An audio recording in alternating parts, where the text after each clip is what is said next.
에제키엘 예언서의 말씀입니다. 주님께서 이렇게 말씀하셨다. 너 사람의 아들아, 내가 너에게 하는 말을 들어라. 저 반항의 집안처럼 반항하는 자가 되지 마라. 그리고 입을 벌려 내가 너에게 주는 것을 받아 먹어라. 그래서 내가 바라보니 손 하나가 나에게 뻗쳐 있는데 거기에는 두루마리 하나가 놓여 있었다. 그분께서 그것을 내 앞에 펴 보이시는데 앞뒤로 글이 적혀 있었다.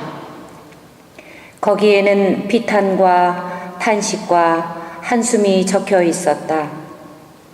그분께서 또 나에게 말씀하셨다. 사람의 아들아, 내가 보는 것을 받아 먹어라. 이 두루마리를 먹고 가서 이스라엘 집안에게 말하여라. 그래서 내가 입을 벌리자 그분께서 그 두루마리를 입에 넣어 주시며 나에게 말씀하셨다. 사람의 아들아, 내가 너에게 주는 이 두루마리로 배를 불리고 속을 채워라. 그리하여 내가 그것을 먹으니 꿀처럼 입에 달았다. 그분께서 다시 나에게 말씀하셨다. 사람의 아들아, 이스라엘 집안에게 가서 그들에게 내 말을 전하여라. 주님의 말씀입니다.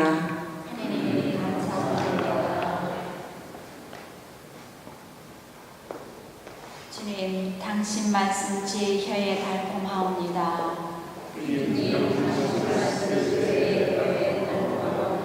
온갖 재산 다 얻은 듯 당신 법에 길 걸으며 기뻐하나이다.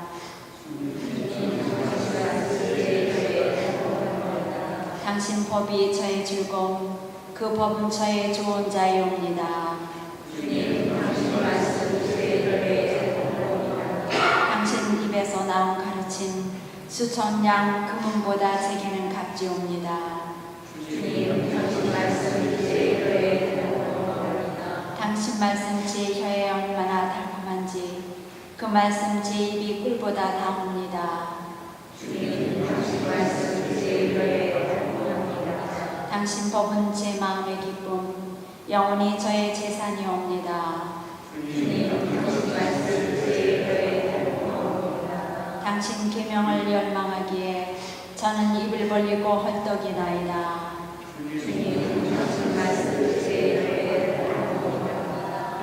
알렐루야. 주님이 말씀하신다. 나는 마음이 온유하고 겸손하니 내 멍에를 메고 나에게 배워라. 알렐루야.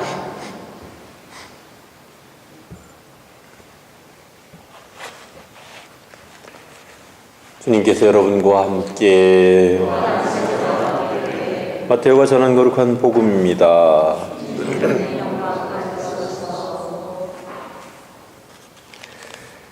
그때 제자들이 예수님께 다가와 하늘나라에서는 누가 가장 큰 사람입니까? 하고 물었다. 그러자 예수님께서 어린이 하나를 불러 그들 가운데 세우시고 이르셨다.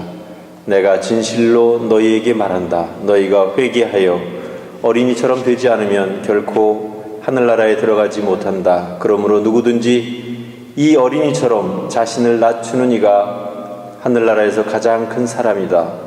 또 누구든지 이런 어린이 하나를 내 이름으로 받아들이면 나를 받아들이는 것이다.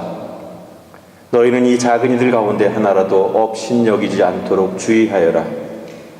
내가 너희에게 말한다.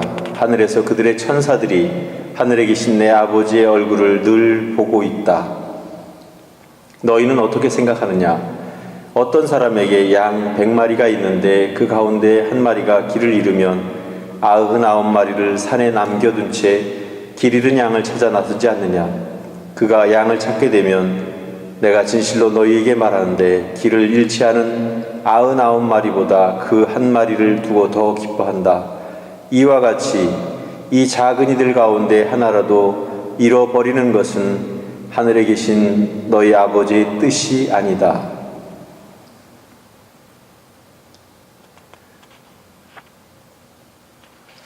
주님의 말씀입니다.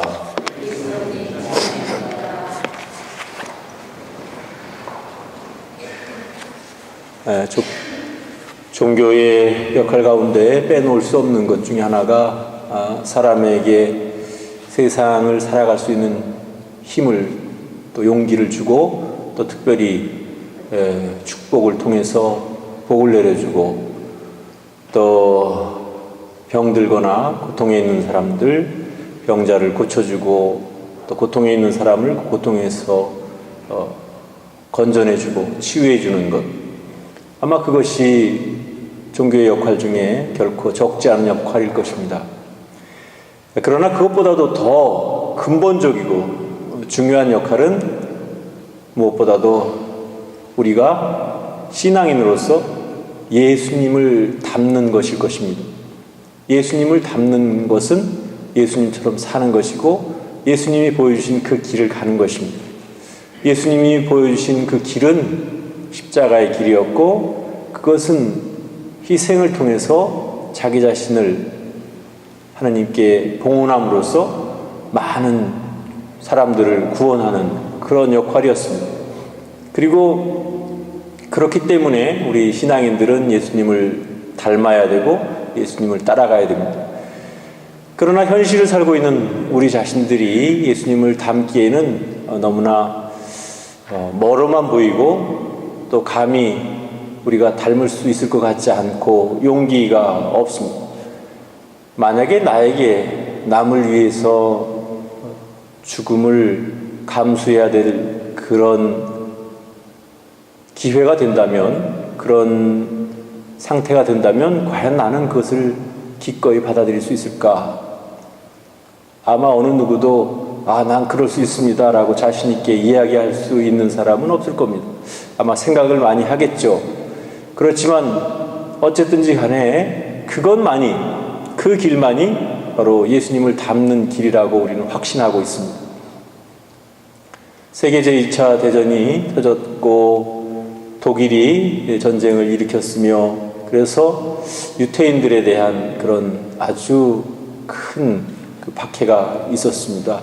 뿐만 아니라 폴란드에도 침공해서 많은 사람들을 죽이고 감옥에 보냈는데 그 중에서도 가장 악명 높았던 감옥은 아우슈비츠 수용소였습니다. 그 수용소에서는 참으로 많은 인간 실험이 자행됐었고 끔찍하고 정말 하루 견디기 힘든 그런 나날을 보내고 있었습니다. 그들의 형벌 가운데 하나가 포로 한 사람이 도망을 가면, 탈옥을 하면 10사람에게 무작위로 잡아가지고 벌을 주는 그런 형벌을 내렸습니다. 감히 탈옥을 마음속에 먹지 않고 또 시도하지 못하도록 한 잔인한 형벌이었죠. 그래서 어느 날 그 수용소에서 탈옥수가 한 사람 발생을 했습니다. 그래서 10명을 무작위로 뽑아가지고 10명에 대해서 특별히 그 사형을 내리는데 그냥 죽이는 게 아니에요. 물 한 모금, 음식 하나 없는 그런 감방에 죽을 때까지 이렇게 넣어두는 겁니다. 그래서 물도 마시지 못하고 음식도 먹지 못하기 때문에 결국 죽게 되는데 그걸 아사자 감방이라고 합니다. 그래서 어느 날 한 명의 탈옥수 때문에 10명의 사람들이 무작위로 뽑혔습니다. 그런데 그 중에 한 사람이 울면서 호소합니다. 나는 집에 가면 내가 부양해야 될 어머니도 계시고 또 우리 어린 자식들도 있고 처자식이 있는데 내가 이렇게 죽으면 그들을 어떻게 하느냐 하면서 굉장히 그 눈물을 흘리면서 호소합니다. 그때 어떤 사람이 그 사람을 대신해서 내가 그 아사자 감방으로 들어가겠소 하고 자진해서 나온 사람이 있었습니다. 그분이 바로 오늘 우리가 기념하고 있는 막시밀리아노 마리아 콜베 사제입니다. 2차 대전이 끝나고 다시 평화가 찾아왔을 때에 어떤 사람이 자기가 그 감옥에서 겪었던 일을 세상에 알리게 됩니다. 그렇게 함으로써 막시밀리안 콜베, 마리아 콜베 신부님이 세상에 알려지게 되었습니다. 예수님께서 우리에게 말씀하셨습니다. 벗을 위하여 자기 목숨을 바치는 것보다 더 큰 사랑은 없다. 분명히 그렇게 말씀을 하셨습니다. 따라서 우리도 벗을 위하여 목숨을 바칠 수 있는 그런 각오와 그런 마음을 가져야지만 제대로 되는 것이죠. 물론 여러분이 그럼 신부님은 누구를 다른 사람을 위해서 지금 목숨을 바칠 수 있습니까? 그렇게 물어볼 수 있을지 모르겠어요. 물론 저 역시 자신은 없습니다. 그렇지만 그런 각오를 가지고서 살고 있습니다. 글쎄 어느 누구도 장담할 수는 없는 문제이긴 하지만 우리의 각오는 또 우리의 목표는 바로 그런 것이 되어야 되지 않을까. 우리가 신앙인이라면 우리는 한 사람도 예외 없이 벗을 위하여, 아니 벗이 아니라 어느 누구라도 다른 사람을 위하여 목숨을 바칠 각오로 살아야 되지 않겠는가 하는 생각을 해봅니다. 오늘 복음에서도 가장 작은 사람 하나라도 업신 여기는 일이 없도록 하여라, 그렇게 우리에게 들려주고 있습니다. 살다 보면 우리도 모르는 사이에 다른 사람들을 업신 여기고 또 다른 사람들을 낮추어 생각하고 또 그들을 보게 되는 그런 경우들이 있는데, 사실은 그런 가장 보잘것없는 사람, 가장 작은 사람 하나라도 업신 여기지 않을 수 있는 마음, 그것이 바로 예수님의 마음이고 우리가 살아가야 할 기본적인 마음의 자세가 되어야 되지 않을까 하는 생각을 해봅니다. 정말 우리가 나 자신을 위해서 살기도 힘든데 남을 위해서 희생하고 남을 위해서 봉사하고 남에게 사랑을 베푼다는 것이 얼마나 어려운 일인지 여러분이나 저나 다 공감을 하고 있지만, 또 그렇게 생각하고 있지만, 그래도 우리의 목표는, 우리의 각오는 누군가를 위해서 죽을 수 있는 그런 마음가짐과 각오를 가지고 살아야 되지 않을까 하는 생각을 해봅니다. 특별히 오늘 막시밀리아노 마리아 콜베 사제 순교자 기념일을 맞이해서 여러분들도 그냥 그런 분이 계셨구나 그렇게 생각하는 차원이 아니고, 우리도 역시 예수님처럼 예수님을 닮은 그런 존재가 되겠다는 결심과 함께 세상에 가장 보잘것없는 사람 하나에게 해준 것이 곧 나에게 해준 것이다 하신 예수님의 그 말씀을 마음속 깊이 간직하고 그것을 삶에서 실천해 나갈 수 있는 우리 자신들이 되기를 바랍니다.